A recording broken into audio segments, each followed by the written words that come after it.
All right, welcome back everyone. This is MDL 130 and we are doing Chapter 2, Introduction to Bacteria. So today's objectives is to define aerobic, anaerobic, facultative anaerobe, and differential diagnosis, compare and contrast the key structural elements, cellular organization, and types of organisms classified as either prokaryotic or eukaryotic. Identify the following cell structures: outer membrane, cell wall, periplasmic space, cytoplasmic membrane and capsule, and then state the functions and biological significance of fimbriae, pili, flagella, and capsule. We also want to differentiate the organization and chemical composition of the cell envelope for a gram-positive and a gram-negative bacterium, list the most commonly isolated or clinically important bacteria, list the common organisms associated with specific clinical syndromes, and describe the most commonly used antibacterial agents, their mode of action, and spectrum of activity. So again, here we go with your terms and definitions. Aerobic basically means that it requires oxygen.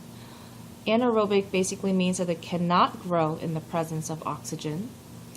Facultative anaerobes is the term we use for an organism that can grow in the presence or absence of oxygen.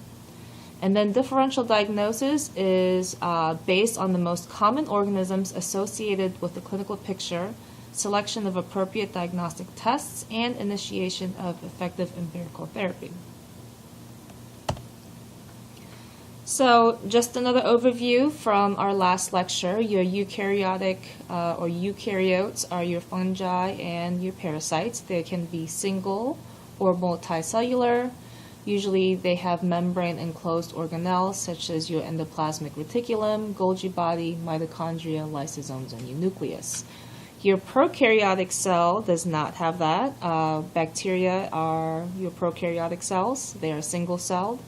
Again, do not contain those organelles. And the important part here is that they have a cell wall made of peptidoglycan. So your basic morphologic characteristics, this is also what we use for the preliminary classification of bacteria, is the size. And the ranges can be quite wide, I guess, if you think about it. But for our purposes, we usually look at 0.25 to 1 micrometer in width to 1 to 3 micrometers in length. The gram stain is then what differentiates the cell wall. So again, gram-positive for purple, gram-negative for pink. And then also your shapes. They can be cocci or circular, coxobacilli, which are kind of like oval-shaped, bacilli, which are your rod shapes, fusiform, curved, and spiral. And then we also look at the arrangement. So are they in singles? Are they in pairs? Are they in groups? If they're in groups, are they in chains, or are they in tetrads or clusters? So again, the words that are underlined here is what we use for preliminary classification of bacteria. So very, very important that you guys know that. You will probably see that on the test as well. So your bacterial cell components. Your cell envelope is composed of a cell outer membrane. Your gram-negative organisms has that. A cell wall that has a murine layer, or is the murine layer. And within that layer, you have your gram-positive organisms have a thick layer of peptidoglycan, and your gram-negative organisms have a thin layer of peptidoglycan. So again, to remember that, N has the negative has the letter N, and so does the word thin. So gram-negative has a thin layer, and gram-positives have a thick layer. Your gram-negative organisms also have a periplasm, or a periplasmic space, which contains a gel-like substance that captures the nutrients. It also contains enzymes. And then the cell membrane, which is the innermost layer of the cell, or the deepest membrane in the cell, contains the proteins and enzymes, and then is also an osmotic barrier.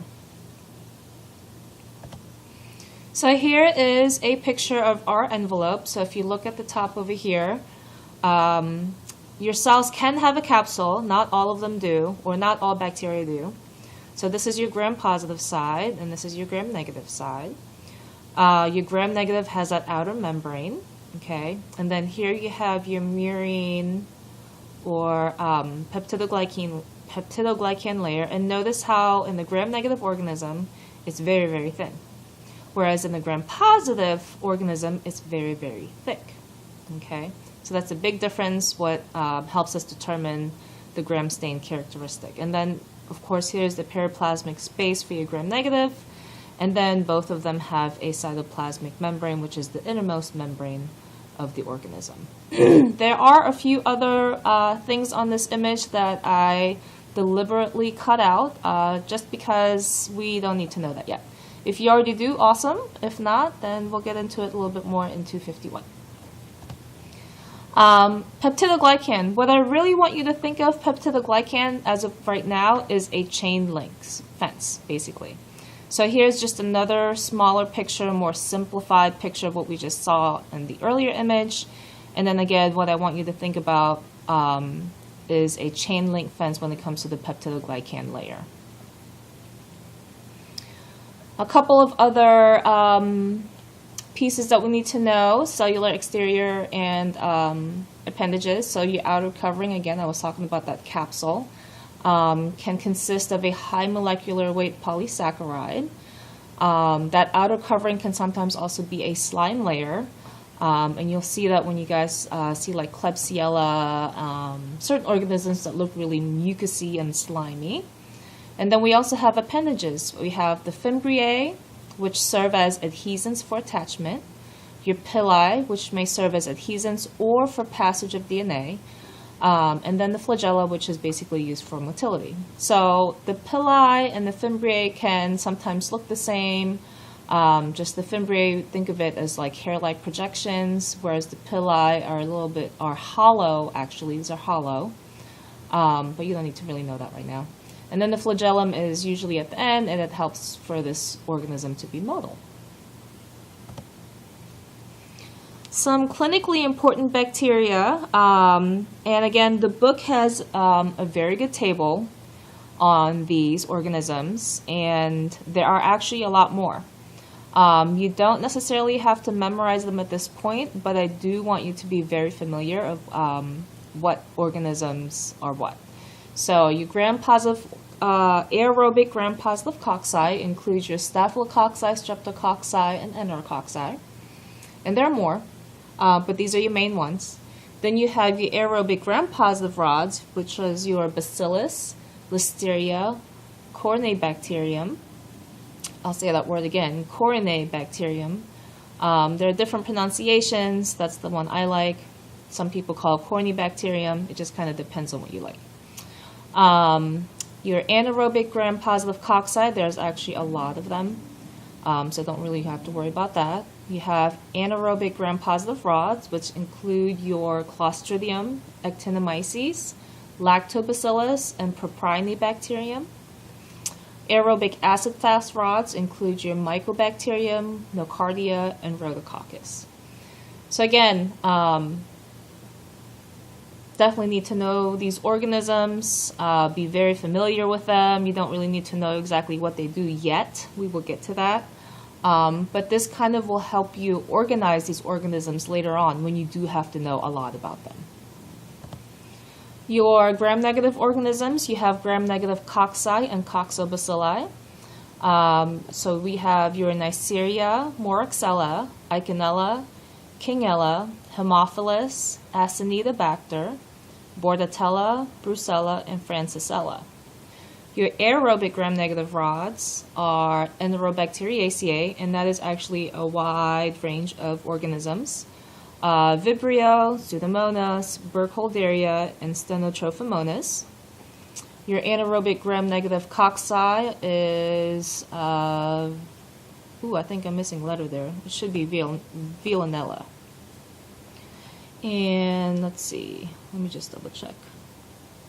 Yes, I'm missing the O. It should say Veillonella. So Veillonella. And then your anaerobic gram-negative rods, which are your Bacteroides and Fusobacterium.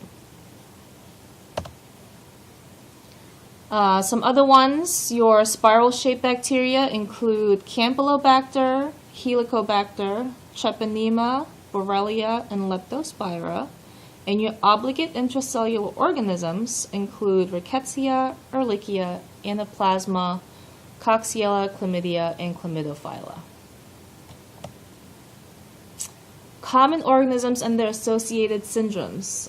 Again, this book has a huge table that has these. I only copied the first section of it, but I do kind of want you to get into it and read the table over a couple times. Again, just to start to get to be familiar with where you would find these organisms. And meaning, find them as in they're not supposed to be there and they are common pathogens.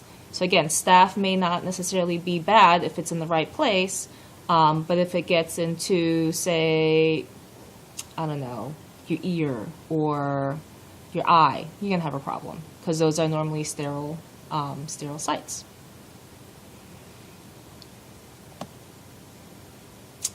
The other big list in this book are your antimicrobial agents and their mode of action and spectrum of activity. I've only listed the mode of action here so far.